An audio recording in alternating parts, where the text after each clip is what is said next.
Hello and welcome to the Miami Showband Peace Centre online. We continue our series Speaking for Myself. And tonight, as usual, we've got two witnesses and two panellists. Our witnesses tonight are Julie Hambleton, and Julie's sister Maxine was murdered at the Birmingham pub bombings in 1974. And we've got Liam Cairns, whose two young brothers, Gerard and Rory, were murdered in 1993 in Bleary near Lurgan.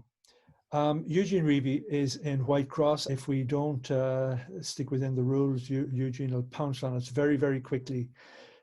So if we can just start with you, Julie, and can you tell us how the terrible loss of your beloved sister Maxine, that I know you miss very much. Can you tell us how that impacted on you and the family? Well, on the 21st of November 1974, Maxine had decided to go and meet friends in a pub known as the Tavern in the town. It was a very busy pub. It was a Thursday evening, which back then was payday. She'd not long come back from France, grape picking in the Champagne vineyards, and that was to improve her French for her A-levels. And she'd gone with a friend called Jane Davies, and they were meeting up in the pub to share photographs from the trip, and also she had handmade her own home-warming party invitations, because she had moved into this old house with two of my brothers, Brian and Paul, and she wanted to have a housewarming party and invite her friends, and I was 11 at the time, and my other sister was 13. And we were invited. Mom trusted her and knew that we'd be okay. And that was due to take place the following night on the Friday. And she went into the pub to hand out the invitations so that people knew how to get there, how to get to the house, what bus to catch, or how to get there if they had a car. Because in 1974, very few people could afford a phone. So that was the way for her to get the message to all of her friends of how to come to the housewarming party. That night, Brian said to her, if you iron a shirt for me, I'll drop you off in town. And she would have done the shirt for him anyway, and he dropped her off in town. And it was the last time that he was the last person to see her alive. And we only actually really discovered when we started campaigning 8-9 years ago that this is actually what had happened. And Brian, even to this day, carries this weight of guilt that he drove our sister to her death that night, because if he hadn't have driven her, she might still be alive, because she would have caught the bus. And she was killed with her friend Jane Davies, who they were in France together, Champagne, picking the grapes to improve their French. The night that the bombs went off, I'll never forget that night, because we were watching. I was at home with Mom and our stepfather, and there was a news flash that come on that says that 2 bombs had gone off in Birmingham. There was no news of fatalities or anything at that time, and I remember my mom saying, "The bastards," and I'll always remember that. Anyway, the next day we went to school, and Jane and I, we went to the same school, and when we left school, we were coming home, and where we used to live, as we were coming towards home, there was a hill, and our house was at the bottom of the hill, and we were at the top of the hill. And I remember Mum coming round the corner in the car with our stepfather,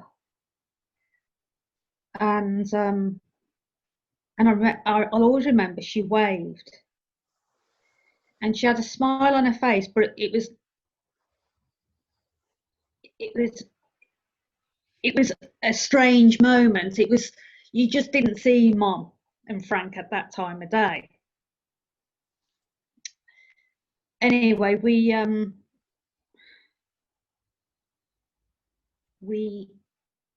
got in the house, and Mum had gone upstairs. We didn't know that at the time, but Mum had gone upstairs. And Frank sat us down, and I remember, I mean, it was winter time, but he was drawing the curtains, and I remember thinking, why is he drawing the curtains? And he sat us down, and he says, you know, Maxine was in town last night. And we went, yeah. Is she all right? Is she hurt? Is she okay? Because we should have been going to the party that night. And he said, no, she was killed. And it's a really surreal, and I would imagine anybody that's gone through this, I'm sure that it's almost as if you come out of your body and you're hovering over yourself, and you're watching yourself and the rest of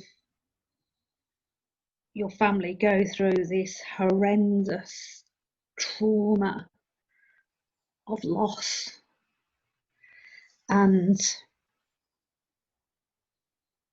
I remember later that night, my sister Jane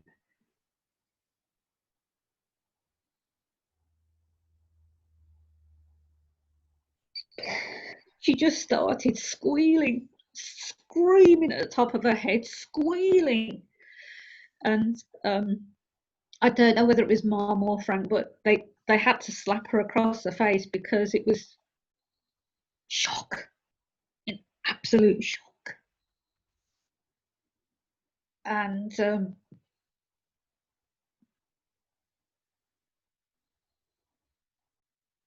they say time's a healer, and it's a lie. It's an out and out lie. Time does not heal. It does not heal. If anything, it festers. And what re-traumatizes you all the time are the lies and the deceit of those who are in a position to do something, who choose to do nothing, to bring these murderers, these cowards to justice. And that's why we fight. That's why we campaign, because we are their voice. Their lies were extinguished in the blink of an eye, and for what? And that's why we fight, because they're not here to do it themselves. We don't do it just for Maxine. We do it for all of the 21 equally, because every single one of those lives were worthy of anybody else's life.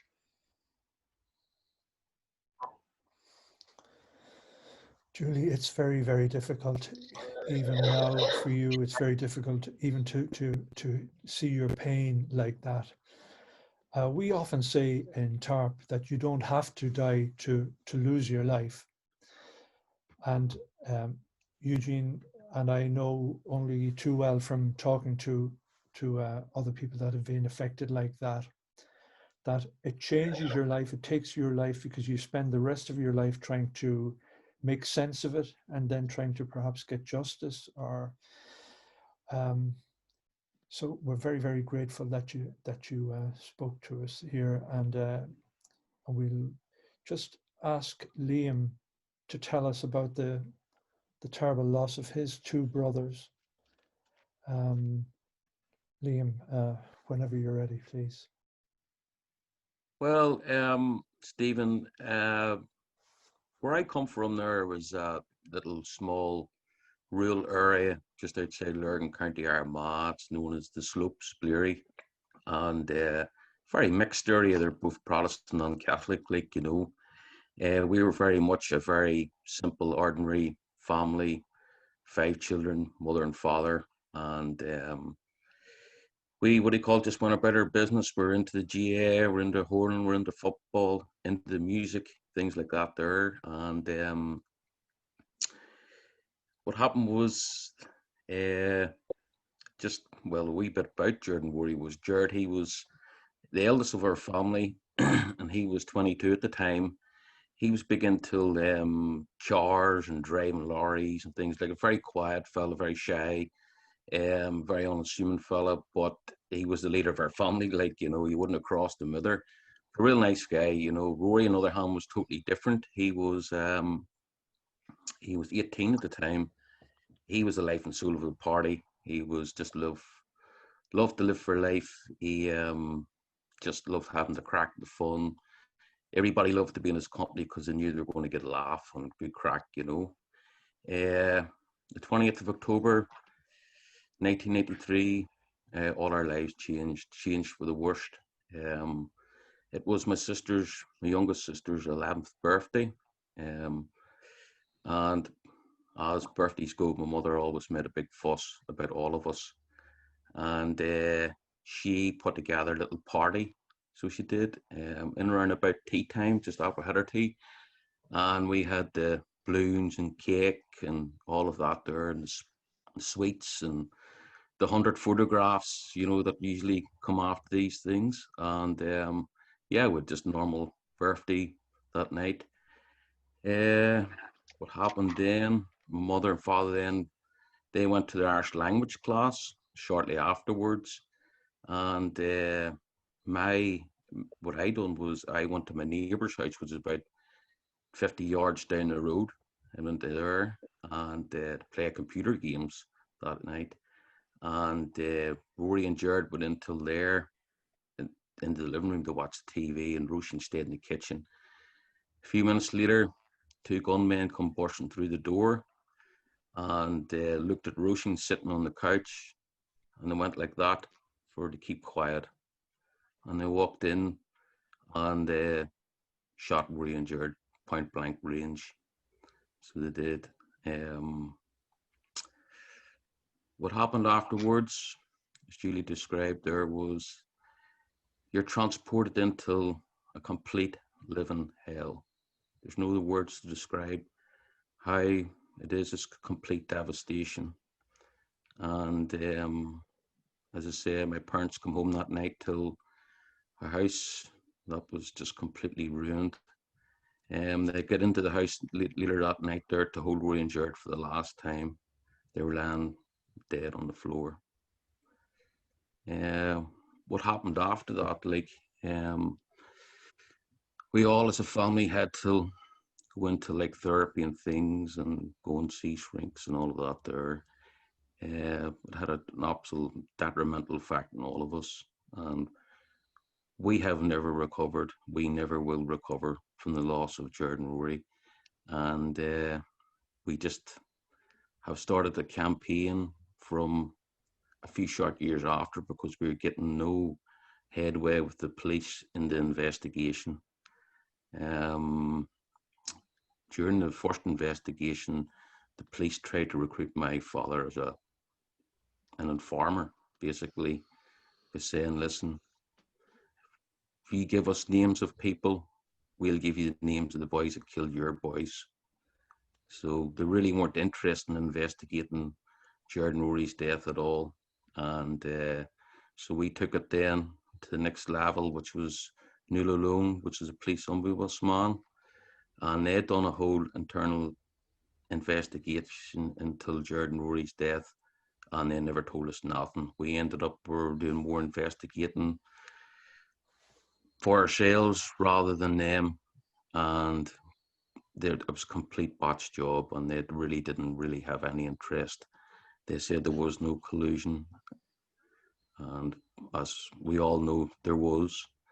After that, there last year, there we were approached by the BBC Spotlight team here, and they had done a 7-part series on the war here and what happened, and they got one of the gang to come on the TV and do an interview, and he admitted on TV that they had actually come the previous year to kill us all in the house.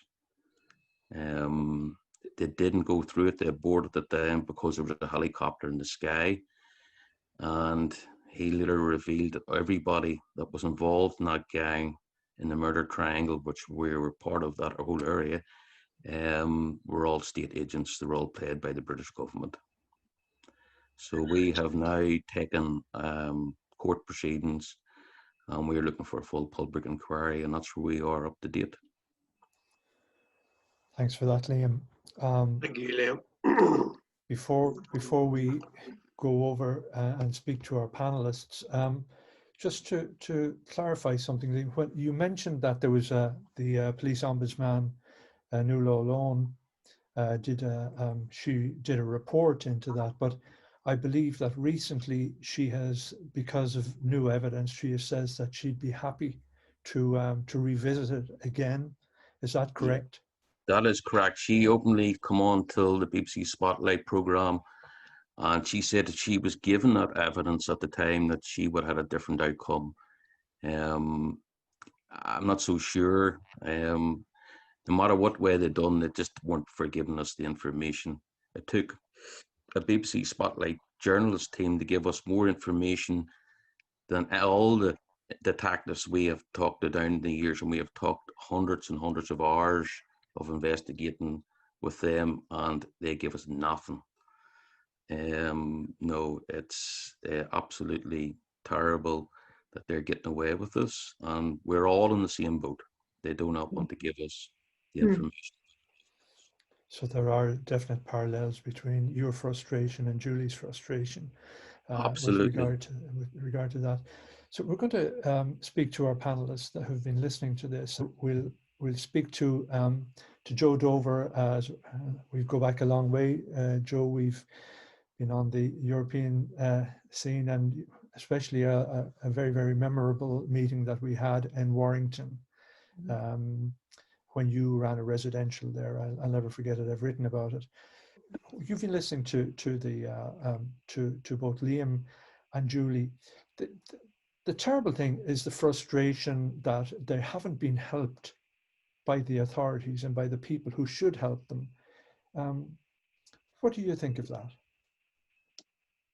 I wish it was the first time I could say I've heard this. I think it's unfortunately a really common experience for people, families who are looking for truth and justice as part of their healing journey, and nothing can completely heal you. And as Julie said, time, maybe it doesn't heal, but perhaps you learn how to live in a different way. But I think I was really struck by a lot of the commonalities, 20 years apart of both of your incidents, and the loss and the pain that's still with you 20, 30, 40 years, 46 years later, and it's still there. And I think that's one of the things that is really, really hard. And I think that in my experience of working with people affected by attacks like this, it doesn't go away. And I think most people expect it to have gone away. And it's then made even harder when those who are there and should be supporting you or providing help and assistance to bring people to justice, to catch the people who did it, for them to go through a process which, it still doesn't bring your loved ones back, but it does, that's such an important part of people's process, that somebody's caught, somebody's brought to justice.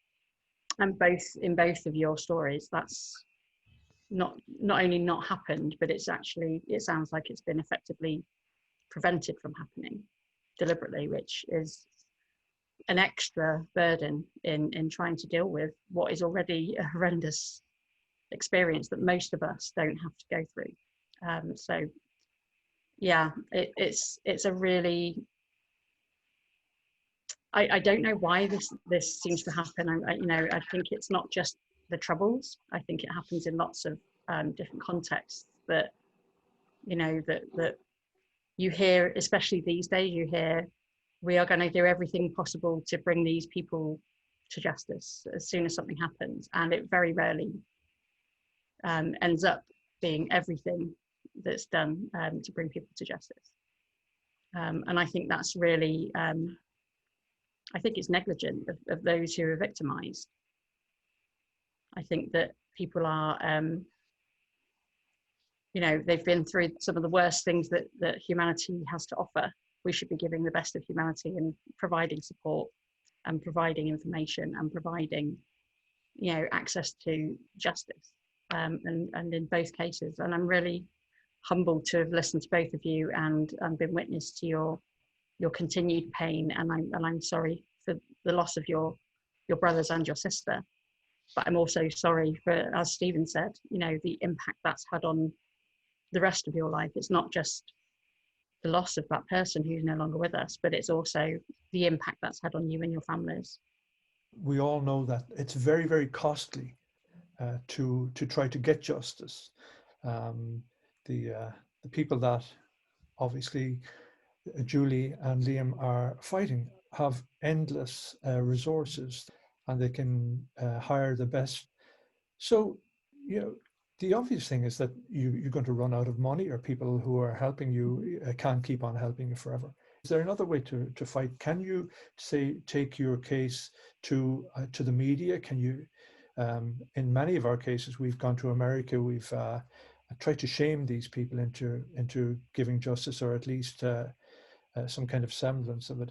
Can you recommend anything else that these people should do, as well as fighting through the courts, which is, as I say, very costly?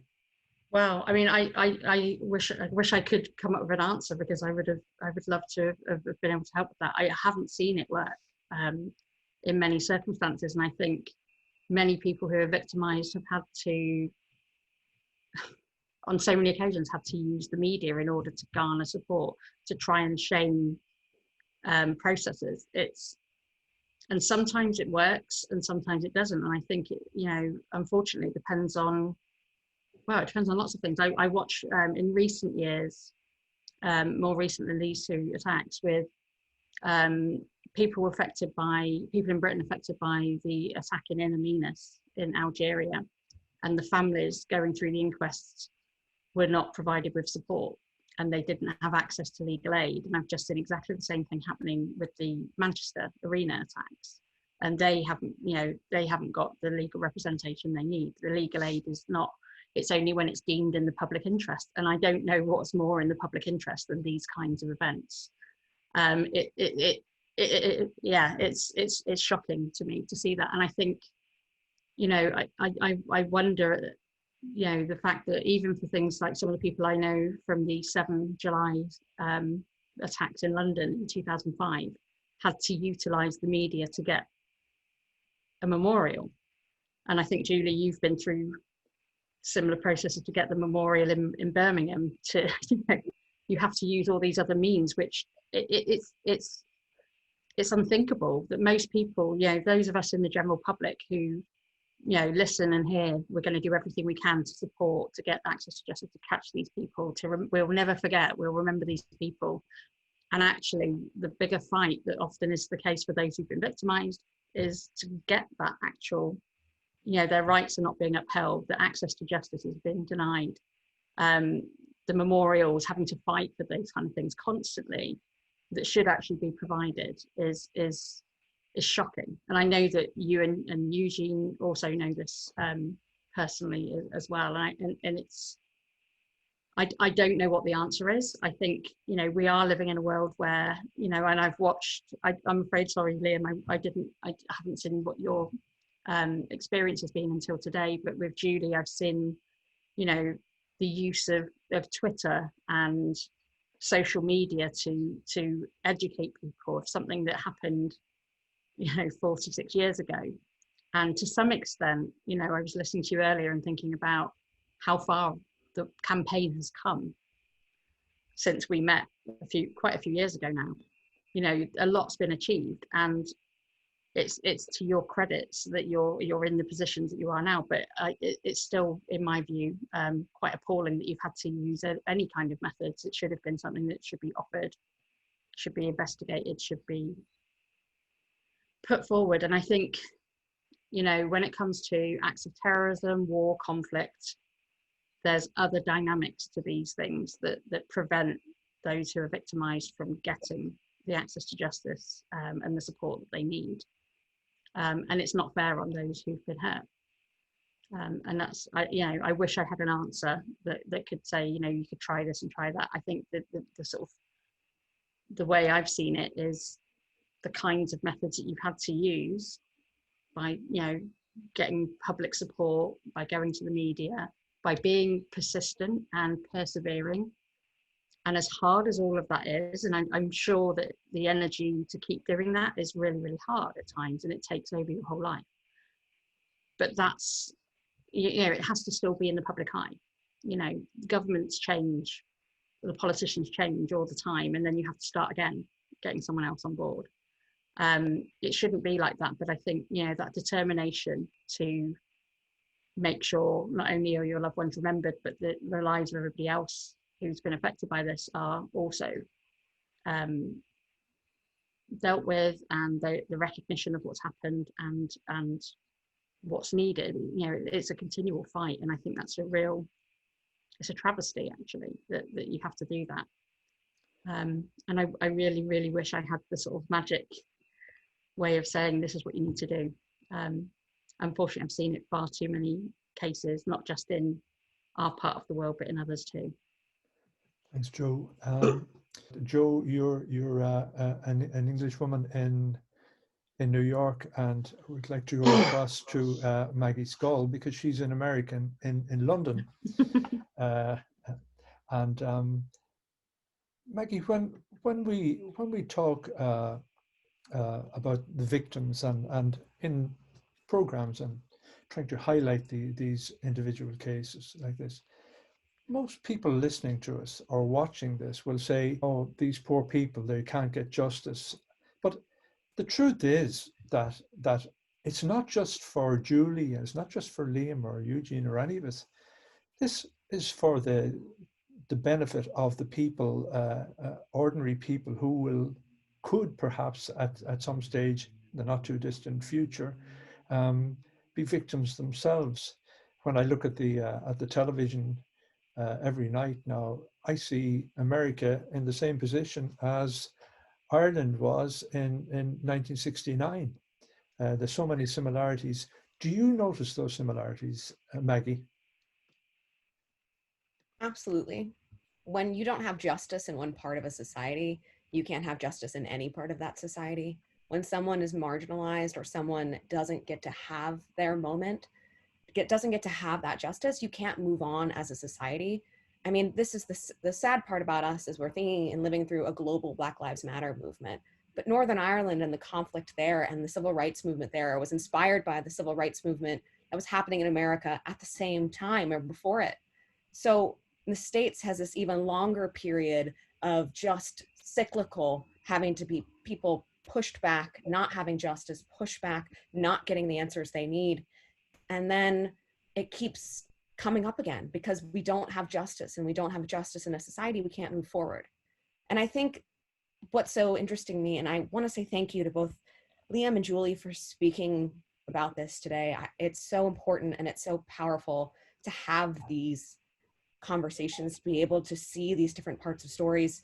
And there's the part too of when you're coming to the conflict as someone that is an outsider, you cannot ever in some way process it. You see a number of the amount of people that are victims, those who have died, those who have lives have been hurt or damaged. You don't have to lose your life, just like Stephen is saying, to be a victim of this conflict.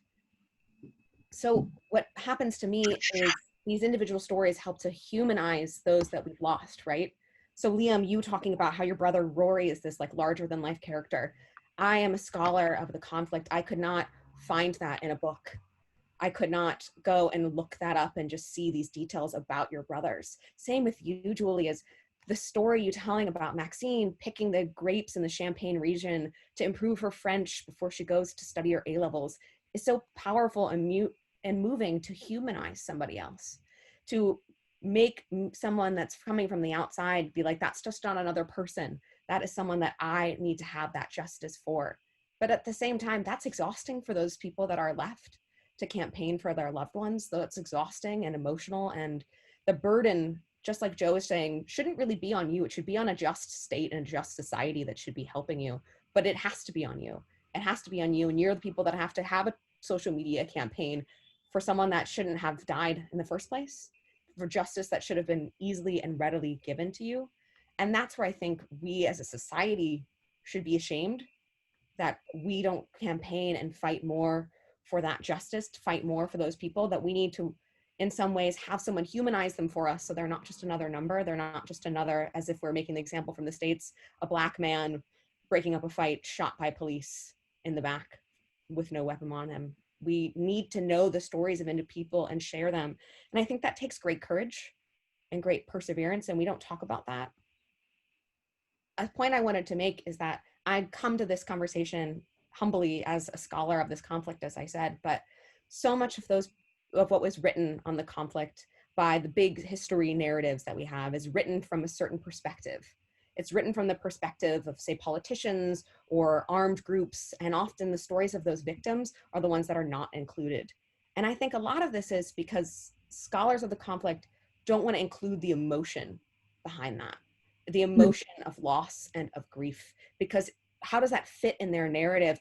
They're too worried that it could break down their argument, or that it could hurt them or make them seem like they're maudlin or playing to somebody. It's hard to strike that tone, but I think we need to talk about these emotions in a way in our scholarship, and how not just for scholarship that undergraduate students or other scholars read, but in the way that everybody talks about it, because emotions are incredibly important and they play into, once again, that aspect and that fight for justice. A point I wanted to make, if I have the time, is about this idea about time and justice. I'm writing a book right now where I'm interviewing people about funerals and grief during the conflict in Northern Ireland, because these were so emotional and horrific events that were so important for so many people, were often used by other politicians, but they aren't talked about in the way that we think that they should be. And these conversations I've been having with people about funerals inevitably lead to grief. We have these conversations about grief. And grief in a conflict society is so much trickier than someone that has died in a different way. And I lost my own father to cancer when I was 20 years old. And that's a grief, but that's not the same type of someone that is lost by violence, because there's no justice for that person that's lost by violence. And so, Julie, I wanted to pick up on a point you made about time, because it doesn't heal. Grief is not this linear aspect. Grief is cyclical. Grief is something that's going to hit us in waves when we talk about it, and especially when we don't have justice. So time can help us, just like Joe was saying, adjust to our way of life, can help us get out of our bed and make a cup of tea and go to work, but it doesn't heal. Justice heals. And whatever that form justice has to take, it has to be there. And without the justice, the time doesn't really matter, does it? No. For us, time is actually something that we're running out of. Yeah. Even though it's a catch-22 scenario for us, because whilst the longer we live, the more we grieve. But the longer we live, the longer we have to try and continue to fight to get justice for those who aren't here to fight for it themselves. So it's cyclical for us in that sense. It's a catch-22. And I saw there was a documentary by Spotlight, BBC Spotlight Northern Ireland, a couple of years ago, where they interviewed, it was a tremendous programme, where they interviewed, I think she was an ex-lady judge, and she said the issue is the 3 Ds, and that is deny, delay and death. And she hit the nail bang on the head, because that's exactly what the British establishment are literally doing to all of us, to Eugene, to Liam, to Stephen, to us, to the Omar families, the Inniskillen families, to the Bloody Sunday families, to the Cloudy families, to the Dublin and Monaghan families. They, like I said earlier, they did not, MI5, MI6 denied they got any documentation about the Birmingham pub bombings. The biggest mass murder of England's history in the 20th century. Got no documentation, deny. When they can no longer deny, they delay allowing these documents to be aired. From our last check, any documentation that people are allowed to know exist had been locked away until 2069. Why would that be? And they're hoping that we're going to die in the process, so that it will never be aired. And this is what we're up against. And strangely enough, we had a peaceful protest on Saturday. We had all of our supporters come out in our T-shirts, because we have T-shirts, to help raise money for our legal representation. Not that we've been charged anything, but that's beside the point. And this one man said to me, do you think you'll ever get justice? And my answer to that, even when I'm asked by journalists, my answer to that is always yes. And he said, I don't think you will, you won't, because you're up against the state. I said, but if we all thought like that, then why are we, what are we doing here? If that is what you believe, what are you doing here? I said, why would I do this? Why would we all do this if we thought we couldn't get justice? If we all go around with that methodology in our heads, they would win. And if we give in, they would win. And that's why they make it so difficult for us. And that's why we keep pushing, because the more blockades they put up, the more it stirs the fire in our bellies to keep fighting, because we know that there is no one in successive governments, because not one of them have got any backbone, not one of them. They've got absolutely, they are completely and utterly spineless in the British government.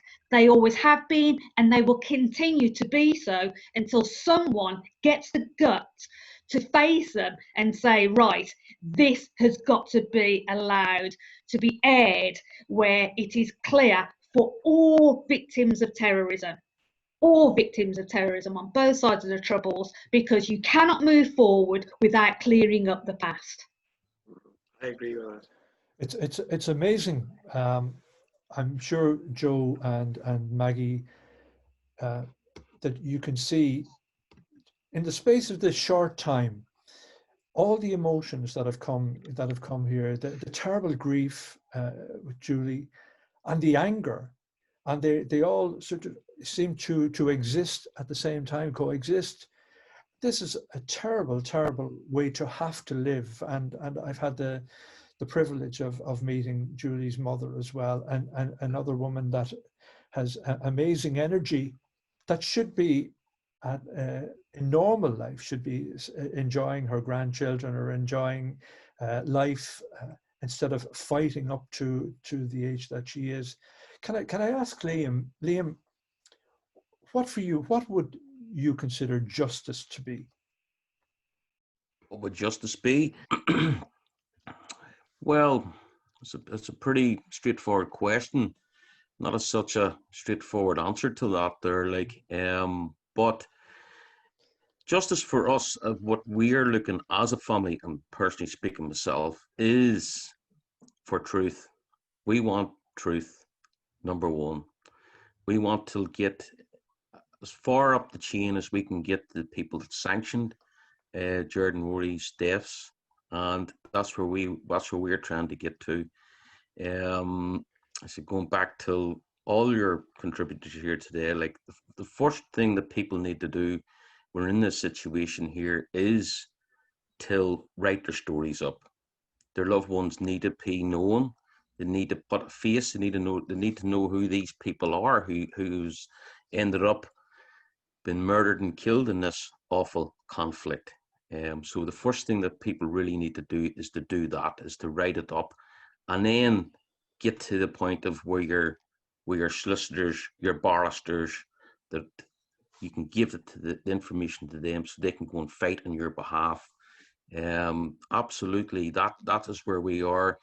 every group, every person has their own idea of justice. Some people want compensation, along with getting the guy that pulled the trigger, get him into the dock and all the rest, along with it. But ultimately, what we want as a family is to get the truth on how far it went up the chain to the British government. Liam, what do you say to people who tell you that's in the past, move on? Well, our society won't move on, Stephen. It's as simple as this. As Julie just says, we as a society can't move on until this is properly addressed. And to throw millions at this and throw money at it left, right, and centre to stop us getting the truth, it doesn't take one penny to tell the truth. And they have had all their banks of information on each and every individual one of our cases, hidden in some sheds, mass security sheds stashed in England there. So they don't have to employ huge amount of people to investigate. They've all the stuff there. And all we want to do is to find out the truth. One of the things I learned, and especially during the storytelling processes like we took part in together, Stephen, the difficulty with truth, and I'll never forget one of the former British soldiers I worked with who talked about, what truth do you want? And he said, do you want the truth of me as a 19-year-old on the streets of Belfast? Or do you want the truth of how I see it now as a 55-year-old 30-something years later, and how I view it and how I understand it? Is it about the facts of what happened? Is it about the showing of remorse? There's lots and lots of different aspects to what truth brings for people. And I'm also minded to think of some groups I met in South Africa who went through the Truth and Reconciliation Commission, and they wanted the truth. And in their particular circumstance, the sort of payoff, if that's not, well, that's not the right word, but they had to give up justice in order to get the truth. And they decided, okay, that's what I need. And then when they got the truth, they couldn't have the justice they needed because they'd signed that away in terms of doing it. So I think it's really, really complex. I don't know why. It does make me wonder, and especially listening to both Julie and Liam and trying to think, why would knowing what happened, why would that be problematic? Why is it that it needs to be covered up? Why is it that people, I can only imagine there must be a reason, but I don't know what it is, and it's probably different in different circumstances. But I don't know why. I genuinely don't know why. And I think, we were talking earlier about things like inquests and not being able to be in the court for certain bits of information. We see that all the time, and I really don't understand why that is. I don't know whether it's fear of retaliation or retribution, or it's covering something up that was done badly or wrong, or fear of being sued, or I don't know, it could be any or all of those reasons. But I just don't understand them. And for the people I've worked with who've been victimized, this is, really one of the most crucial parts, knowing what actually happened, knowing why something happened is a huge part of Julie talked about the healing word. I think it's really hard to do that if you don't know why, and you can spend your life trying to find out why. And in these particular cases, and your own as well, there's a blockade as to why. And yeah, I mean, I could probably drive myself crazy, let alone those who've actually been affected, trying to work out why you're being blocked every single route. But I don't think it should be happening. I absolutely don't think it should be happening. Maggie, Jo touched on something there when she said, spoke about the South African model. There is a trade-off.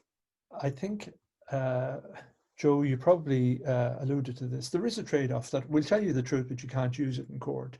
Mm-hmm. You've seen that. Is that, can I ask Maggie, is that some sort of a trick to fool people into not getting justice? I think that's a difficult question for me to answer. I think I'm not in the position of those families that is, their hands are felt or appeared to be tied. Of this was the options that were given to you. It didn't really appear like there was a third option of you could get to that truth and get that justice. That wasn't on the table. And as we have seen in South Africa, that leads to a toxic environment of knowing that truth and then not being able to do anything with it.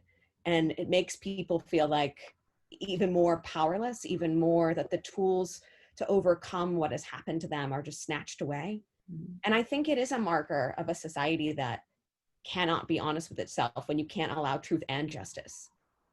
And I think that should definitely worry us. It should worry people that are not just affected by this conflict. It should worry people that live in that society.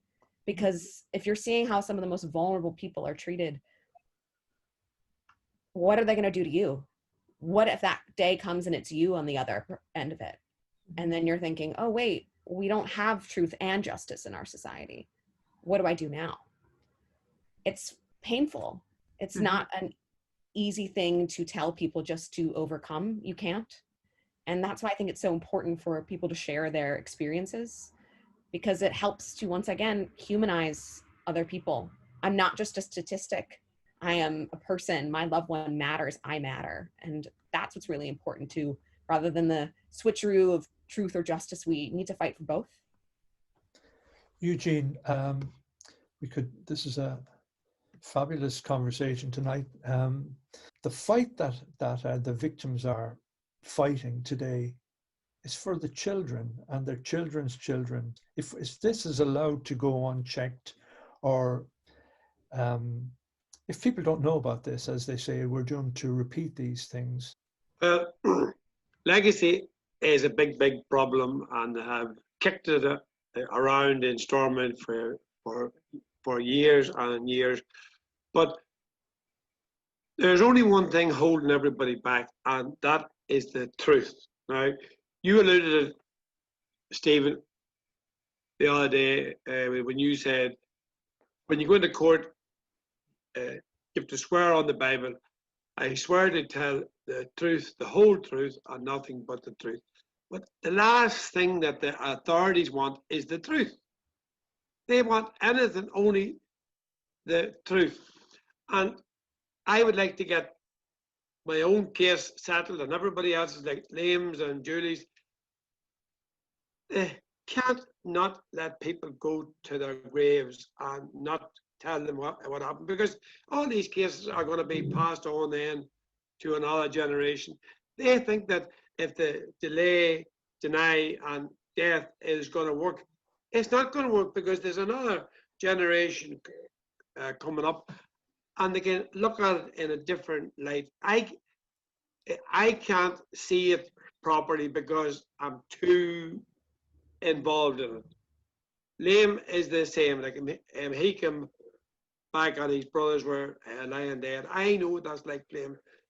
I seen my brothers lying, shot to pieces, and it's an awful sight, and it never leaves you. No matter what you go to do, it's with you every day. So these are shocking stories, sometimes a bit too shocking, I suppose, for the general public, and it can't but fail to move even us, that we think we're hardened or battle hardened from this. I can only commend you and say that your courage is just enormous. And perhaps if you believe in some sort of a greater power or divine intervention, that you, rather than Maxine, or you rather than Jerry or Rory, have been left alive to fight this fight. And we're very, very grateful also to have people like Dr. Maggie Scull and Joe Dover to help us, because there's a real need, not just for the victims themselves, but also for the academics and the people who can stand back and look at it in a dispassionate way, insofar as they possibly can. Although I'm sure it's difficult to do that at times too. But I want to thank you very much. The Miami Showband Peace Centre is a Truth and Reconciliation platform project assisted by Ireland's Department of Foreign Affairs and Trade.